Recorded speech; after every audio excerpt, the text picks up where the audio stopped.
And joining us now to discuss her government's full-day kindergarten plans, Ontario's Minister of Education, Kathleen Wynne, the MPP for Don Valley West. Welcome back to TVO. Thanks, Steve. Nice to have you here tonight. Great to be here. We're going to share the details of, I guess, just some of the main bullet points of the program, then we'll come back and talk a bit. So, Michael, if you would, let's bring this graphic up. Full-day kindergarten for all Ontario 4- and 5-year-olds. That's the plan down the road. The cost, when fully implemented, $1.5 billion per year. Who's in charge? Well, unionized teachers will take the lead, working with early childhood educators as well. Class sizes have been a bit of an issue. Let's see if we can explain this a bit. Classes will have 26 students. That's an increase from Ontario's class size cap of 23 students, but the ratio is lower because there'll be 2 educators in each class. And who gets it? 35,000 children next year. Every child who wants it in the province of Ontario by the year 2015. And before I ask my first question, I guess I should take a quote from your favorite newspaper, the National Post, which always supports the Liberals in everything they do. Always. Here is the excerpt from the National Post. Full-day kindergarten, they say, has a few noisy advocates in the education research community, and no doubt near universal support from working parents or prospective parents of children below kindergarten age. The specific question few are asking right now is whether there is any meaningful developmental difference between full-day and half-day kindergarten. In other words, whether this policy is likely to actually deliver any social benefit in exchange for the staggering, probably permanent cost to taxpayers, or will it simply socialize the cost of childcare that working parents now pay to daycare centers and private nannies? So let's start with that. What's the answer to that? The answer to that is that there's a ton of research that we've looked at and that Dr. Pascal looked at when he was writing his report that says that if you can create an integrated day, a seamless day for kids where they have consistency of adults throughout the day, if you can get them reading, talking, listening to language, they're going to do better as they go into school. The other piece that was missing from that sort of original intro, Steve, is that we're putting the before and after school programs in place too. So it's the full day kindergarten, but there's an optional before school and after school program if parents choose to pay for that. Which means that children could be at school as early as 7:30 in the morning. Exactly. And could stay as late as 6 p.m. And exactly. You know that there are some people who are concerned that that's a long day for kids and may not be in their best interest. What do you say on that? Well, it's optional, first of all. So if families decide that they don't want to have their kids in kindergarten at all, because you know the Education Act only requires that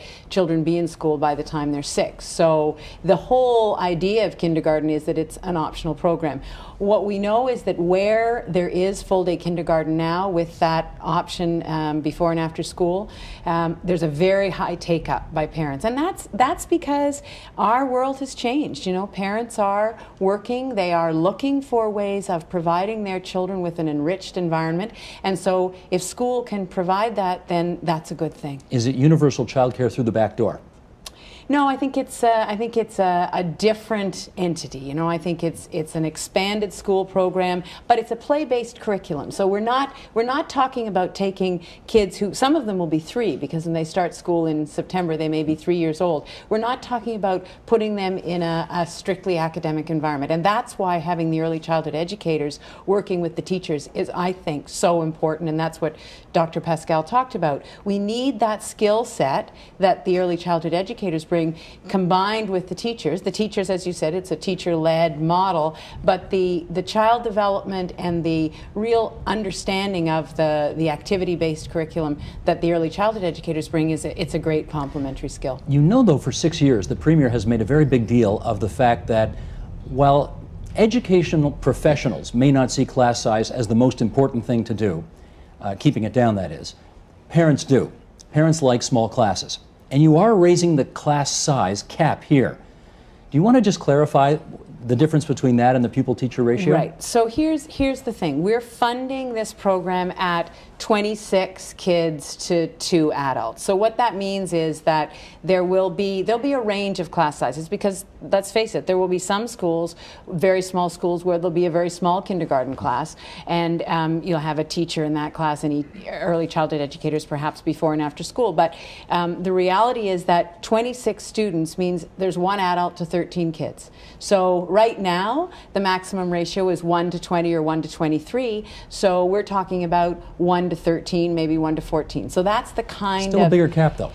Well, but we've learned from our implementation of primary class size. We've had boards say to us, and we've had teachers say to us, there needs to be a bit more flexibility. So that's what we've learned, and that's how we're going to implement this, because it gives boards the ability to staff their schools and organize their classrooms in a way that makes sense for the kids, still keeping that ratio of kids to adults at a really reasonable rate. Okay, 5 minutes into this interview, now we talk money. Dr. Pascal's report recommended, if I read it right, an annual cost of $990 million. The program that you unveiled about 9 days ago talks about $1.5 billion.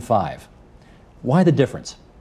Well, when we looked at all of the numbers and all of the costs that were going to go into this, the number was just bigger than we'd expected. And the other thing is that we looked at how we were going to deliver that integrated program to kids, and we really believed that having adults with kids all day, and having the same adults working together all day. So one of the models that Dr. Pascal talked about was having a teacher in the morning and an early childhood educator in the afternoon, or vice versa.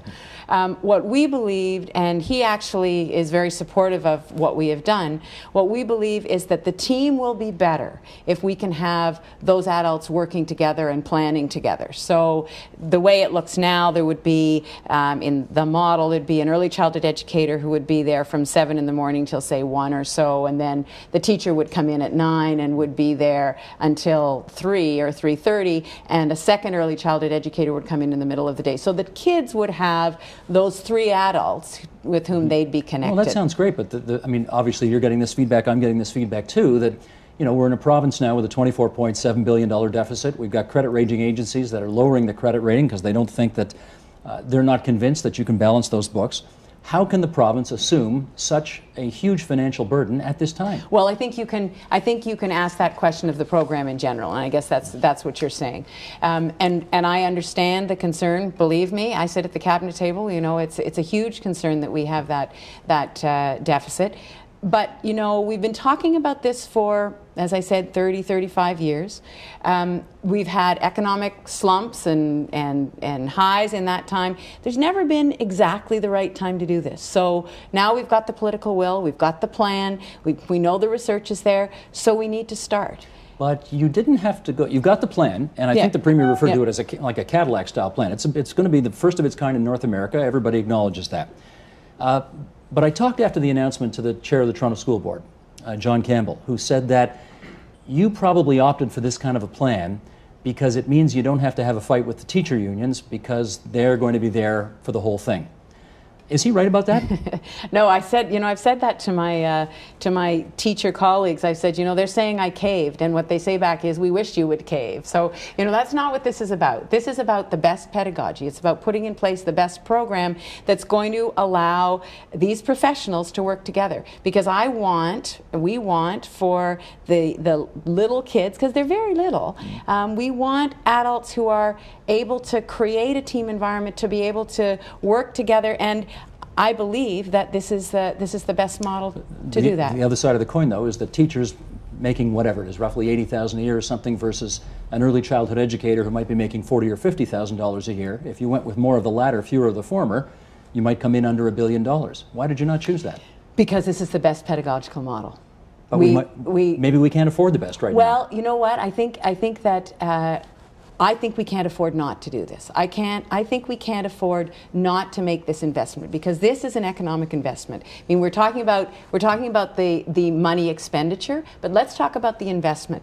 We've got an aging population, and we are going to need every single child at his or her best. And if we can give them a good start, we need them as fully participating economic units in our society. So we can look at it in that cold, calculating way.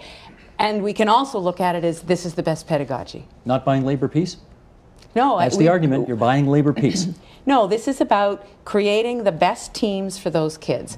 taking the best skill sets, getting the best advice from the child care and early childhood development sector and the teachers, and getting them to work together. It would have been a very, I think it would have been a mistake for us just to have an academic model, or to say we're going to separate these two professionals. We're going to have this skill set in this part of the day, and they're going to do their academic work there, and then they're going to play in the afternoon. And I think there was a danger, had we split the day like that people would have thought, well, I'm just going to send my child in the morning because that's when the learning's happening. The learning happens all day. Little children learn when they're playing. That's what their learning is. It's about playing. So I think having that conversation happening in every kindergarten classroom around the province is going to be a very good thing for our youngsters. Okay. Let's figure out some of the nuts and bolts on this, because of course you're not rolling it out all in one year. It's Right. going to be staggered over whatever 6 or 7 years before it's fully implemented.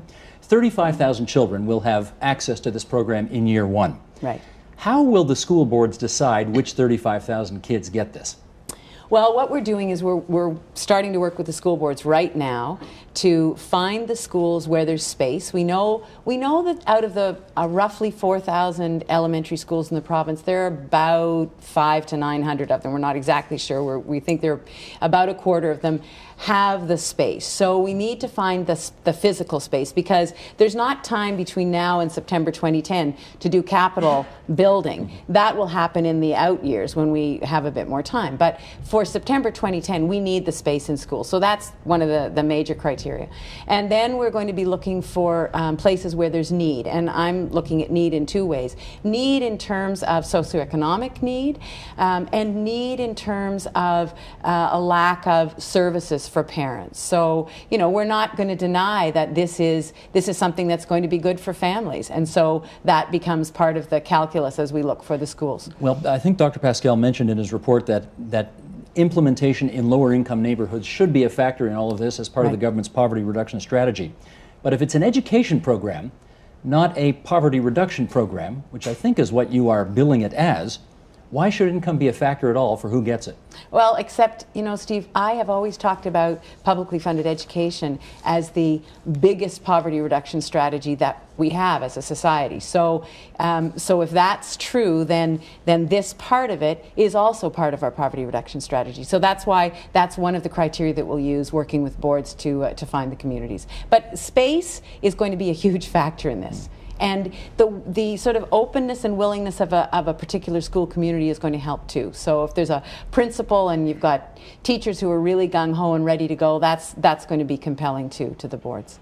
A few minutes left here, and let's touch on a couple more things. The C.D. Howe Institute did a report, and they looked at the Quebec experience. And admittedly, Quebec is not Ontario, and it's a different program. But here's what they concluded. They said the program that they have in Quebec heavily subsidized the cost of childcare for middle and high-income families. For typical two-parent families, the proportion of child care costs subsidized in Quebec increased by 60% from 1996 to 2001. Now, if that turns out to be the case in Ontario, is that okay with you?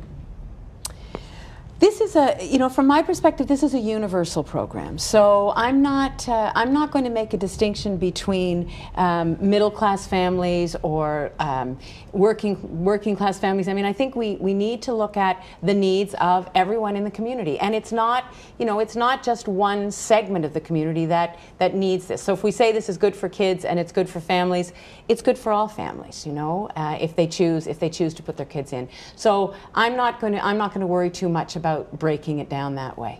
One last question. We've got John Snoblin, the former Conservative Education Minister, coming on the program for the debate after this, and he wrote a column recently in which he said that his government looked at full-day kindergarten as well, and they didn't do it because they thought they couldn't afford it, and that another reason he had concerns about it was because he said he had no way of measuring whether it would be successful.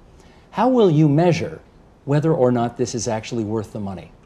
Well, we've been pretty intentional about looking at how the gaps between kids who are achieving and kids who aren't, how they're closing, and what we're doing to make them close. And so we're going to be tracking the early development scores of kids when they come in, and we're going to be looking at overall how are our kids doing.